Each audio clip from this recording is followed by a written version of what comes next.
Well, good morning. I'm going to make a last-ditch effort to be a part of this cheap bike build-off. My previous video, I was showing this Schwinn Sierra, and we've had a lot of difficulty getting this bottom bracket out. Typically, these cup and cone bottom brackets I can get out, or at least soak in some penetrating oil, and it'll eventually free up, but it never did. So this frame will go into the future projects if I really want to get frustrated again. I nearly lost it, but this is not going to keep me down, and I thought, hey, why not try out this Peugeot just like Mr. Mullet has? Well, guess what? It had a stuck seat post, and that nearly drove me out of my mind. And so I have found this Cycle Pro step-through frame.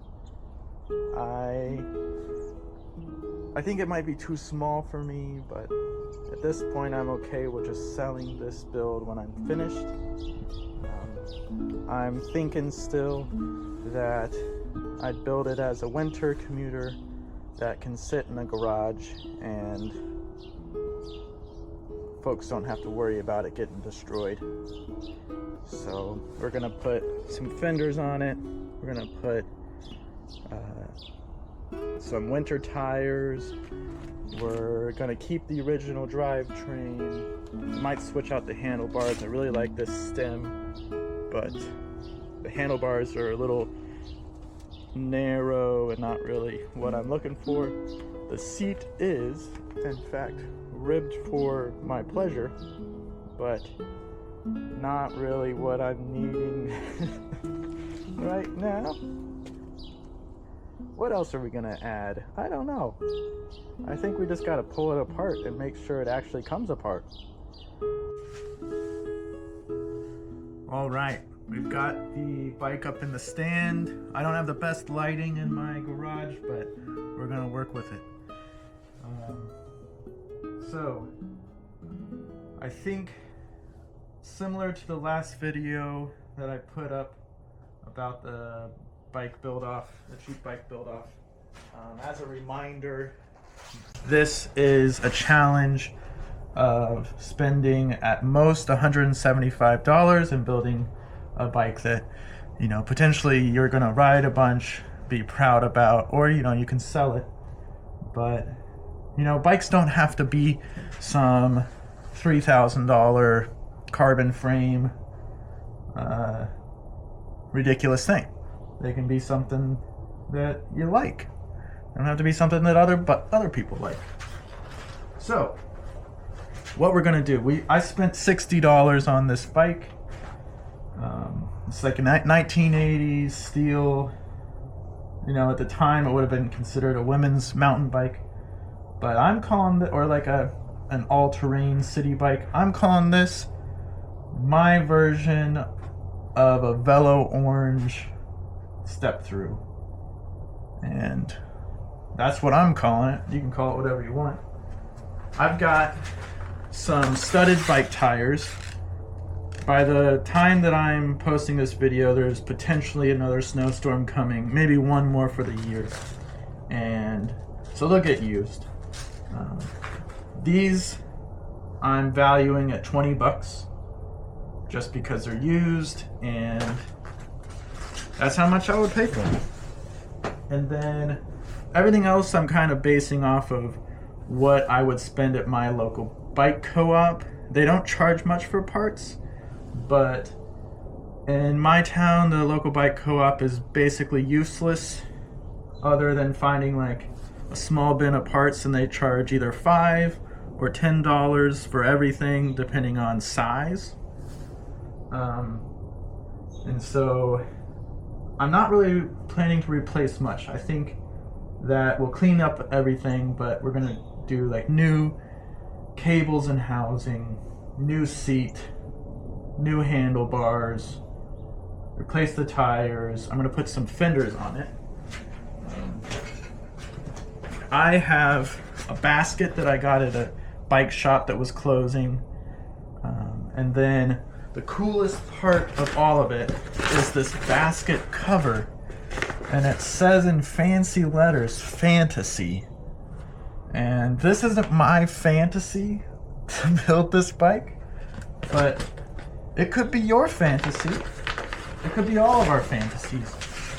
So this is a kind of a cool thing. I don't know how it's gonna look, but man, what an idea.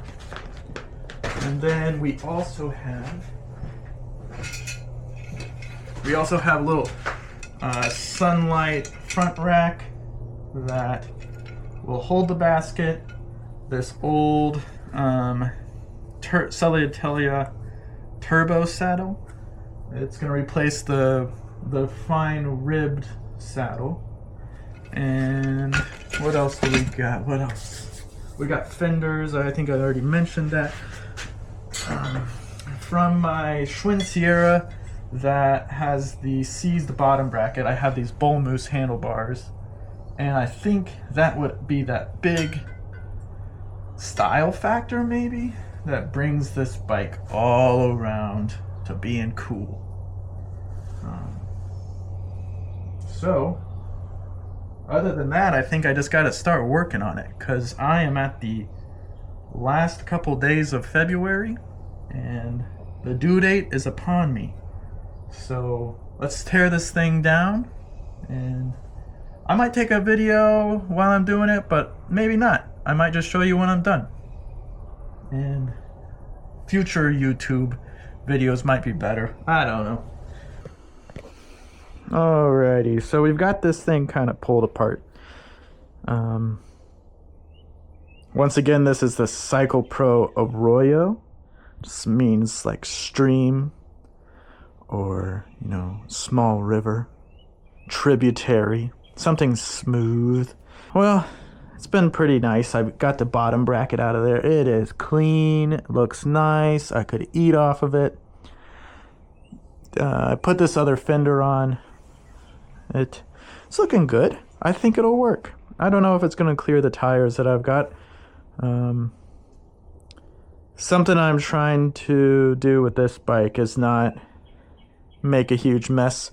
So I'm leaving the brakes on, and then, you know, I'll pull them off, shine them up individually. Since I'm not replacing the brake pads or changing the wheels out, everything should line right back up. Little tip for laziness. Oh yeah, I found the brochure for my fantasy basket cover. I don't know what that says. It'd be kind of hilarious as if it said like "for fat American." 1500 dong maybe. Something worth noting is, so this challenge is to spend $175 to get a bike that you want. And maybe someone finds this on YouTube that doesn't realize what the challenge is, and they're just come by buying a cheap bike and riding it. I bought this Priority 3-speed, super ugly bike, but it has potential. I bought that for $80, and it's belt driven, all those modern things. That is kind of the new gimmicks. In some ways really cool though. And yeah, it's good to ride. Like, it's got a big old seat there for your big old bottom. And yeah, I'd ride that. I wouldn't show it off, but I'd ride it around. Pretty cool. So, something to keep in mind. Like, I don't need to do any work to that.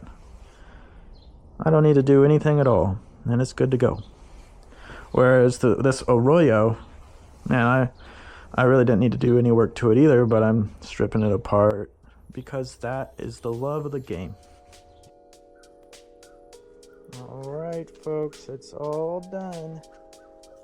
The Cycle Pro Arroyo is complete. It has some new fenders that I had to cut all up, but they work, and that is all that matters. it wouldn't clear this rear tire, so I ran it above, so it's not perfect, but it works. Cleaned up all the parts, greased the bottom bracket, the hubs, put new cables and housing.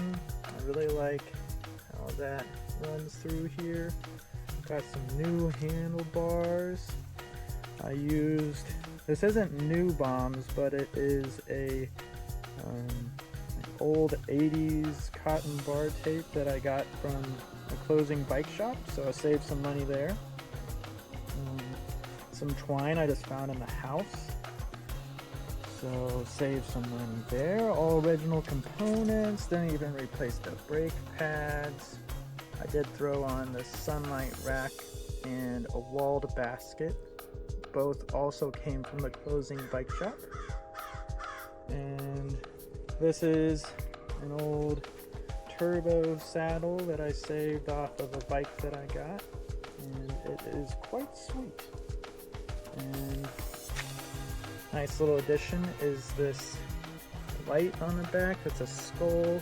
I think it was marketed for little kids scooters, but little kids scooters are cool. And then the crown jewel is this, the fantasy basket cover for when it's snowy and rainy. And yeah, you just pack all your stuff in there and the fantasy becomes real. It is so cool. So it's all finished, all complete. I will be listing all the prices down below of everything. And then outside of the challenge, if you're ever trying to build a bike for just 175 bucks, you should check out online. There's a bike shop called Hobo Hubworks, and Matt there will hook you up with some sweet parts for a good price. So check him out. He's out of St. Louis, Missouri, and maybe this bike will be there for sale. So yeah, stay tuned. The cheap bike build off is complete.